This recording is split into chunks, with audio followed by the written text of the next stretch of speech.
আমি কিভাবে মোচা কাটি ভিডিওটা একটা ছোট্ট করে করেছি। সর্ষের তেলটা গোটা হাতে ভালো করে মাখিয়ে নেব।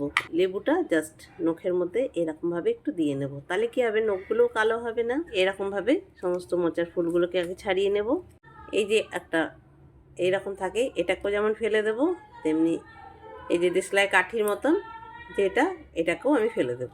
এই ডগাটা কেটে নেব, এবারে ছাড়িয়ে নেব। এবারে যে পাটটা আছে এটা কিন্তু একদম কচি, তাই এটাকে ঠিক এইরকমভাবে আপনারা যদি বার করে নেন তাহলে কিন্তু কাটার খুবই সুবিধা হবে। এই যে এই ডগাটা একটু চাপ দিলেই এই যে কাঠিগুলো সব বেরিয়ে আসবে। চাকু দিয়েও এটাকে তোমরা কেটে নিতে পারো। এইভাবে এরকমভাবে চাকু দিয়ে যদি টেনে নাও তাহলে সমস্ত ওই কাঠিগুলো উঠে চলে আসবে। এই যে এরকমভাবে এটাও ঠিক এইভাবে এইভাবে কুচো কুচো করে কেটে নিলে একদম রান্নাটা হয়ে যাবে। এই যে মাঝের এটা কিন্তু আমি ফেলে দেব। কিভাবে কাটছি সেটা একটু দেখে নাও। এই যে ভেতরে এটা আমি আর নেব না, এটাকে পুরোই ফেলে দেব।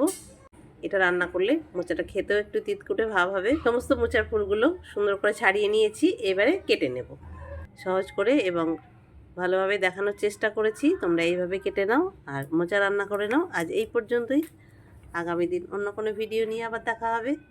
ধন্যবাদ।